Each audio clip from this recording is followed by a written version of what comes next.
Hello and welcome back to BER Garage. In today's episode we're going to be doing the forged carbon heater box. It's a skinning process in which we cover the heater box with forged carbon and resin. It will initially look like this, and then once we're finished it will look a lot more presentable, and this is the finished product, which is a forged carbon effect. So in today's video I'll just show you how we've done that and how you could do that for yourself.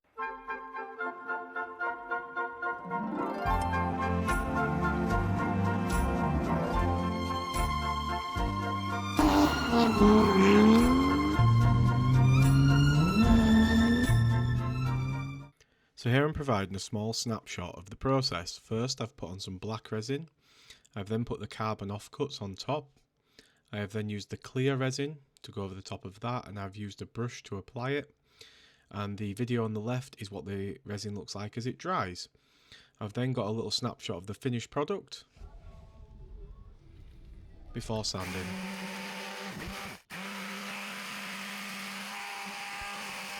So for this sanding process I was under the influence that using a normal sander would work. From hindsight I've learned that I should have used an orbital sander, and this would have prevented some of the later scratches that kind of ruin the finish.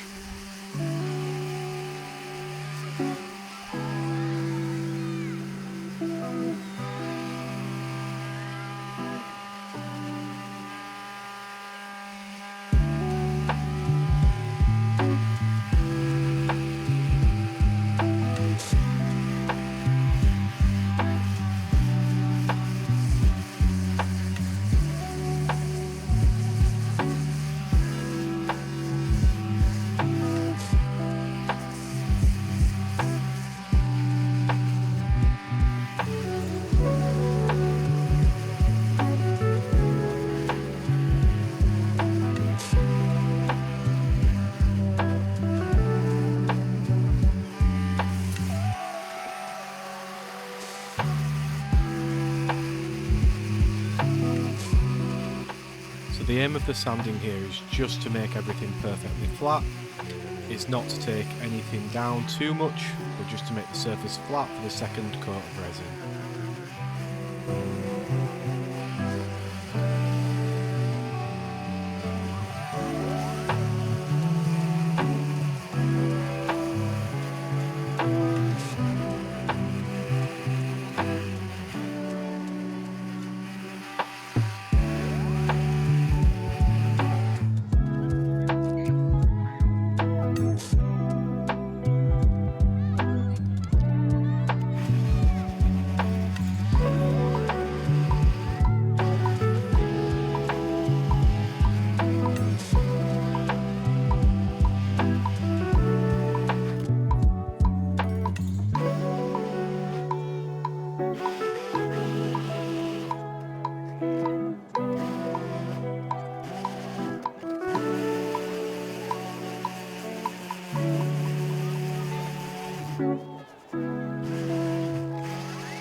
So this is the second coat of clear epoxy resin, and this finish will be also brushed on.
Okay, so hello, welcome back. We are going to be wet sanding the Cortina heater box. We'll first start with some 240, then 400, and then 800, and then lastly 1200 grit wet and dry. We're just going to be flattening the resin down until it's all smooth, all the blemishes are gone, and then we're going to buff it with a compound, a specific resin compound that should give it a good, nice, clear finish. So let's get to it. First off, we are running the 240 grit.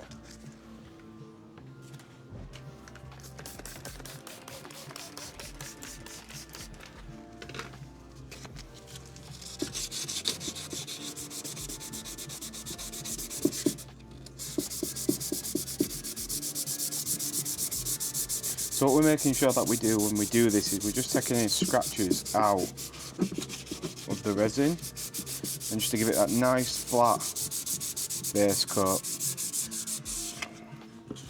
And then once it's nice and flat, we can then move up the grades.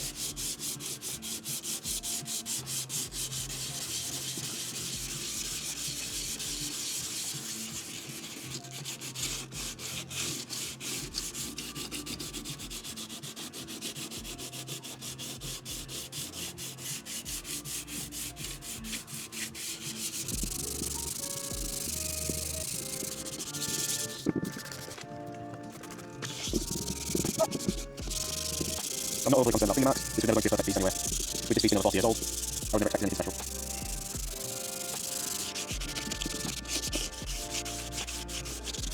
I'm just going to coat it wet, just to get a clear look so we can see what it looks like. Quite happy with that so far.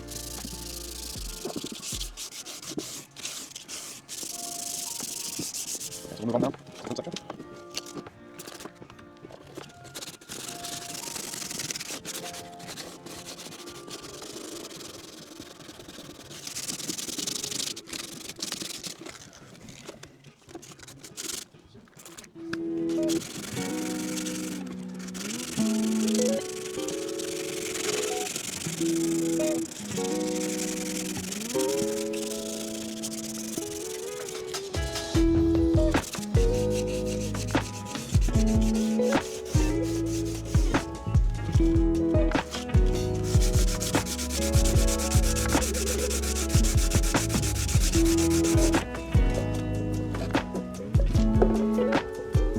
Quite a bit of sanding on this area. It's not the best. So it was quite difficult to resin this area.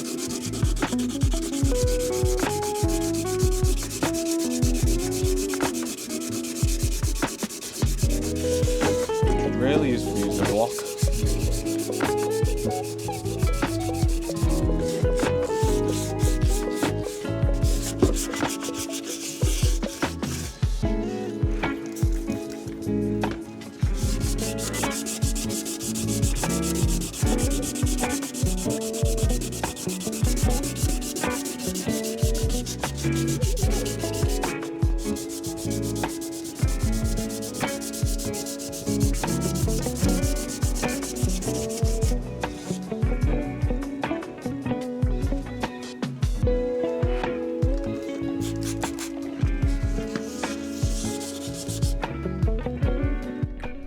Rocking the 400 grit now.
P800.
So this is the final grit, P1200. This is the final grit before we buff, and then when we buff with the compound, we'll get our beautiful shine.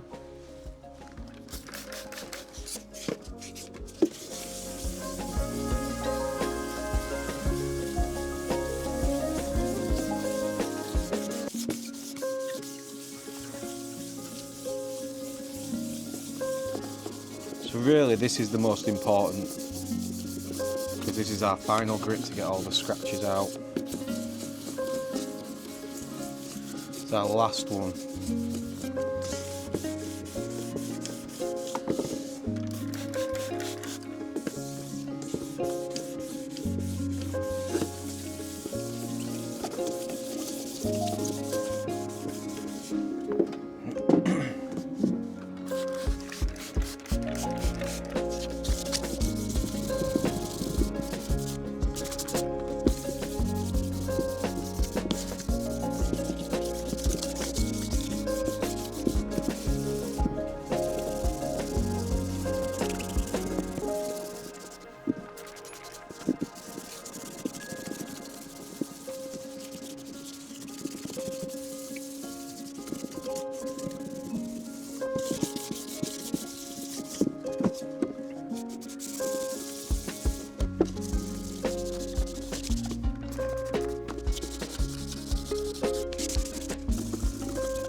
We're ready for the buffing compound.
Much better, much better.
Okay, so things I've learned from the forged carbon skinning process. Intricate shapes, things like this heater box, they're going to be quite difficult to do naturally because of all the strange angles. I've definitely made mistakes. So some of the mistakes that I've made on this box are just along the top here, the resin has not filled the holes properly. So as you can see, there's small gaps. The finish is a little bit, it's good on top, but I definitely sanded down with too high of a grit earlier on the first coat of resin, and you can see them scratch marks through the box. So as you can see here, these are not the top coat, they're 3 coats below. So I will never ever be able to remove them scratches, which it is a shame as well because I've tried really hard with this. So that's really let it down. Luckily it's not that visible in the car, and the main part here is okay. But it is a shame. Would I do it again? Probably not. I thought it'd look quite nice in the engine bay, and that's why I originally did it, but I don't regret my decision, but I don't think that it's something I'll be doing more of. I may try carbon skinning with the fibre fabric rather than the flock bits.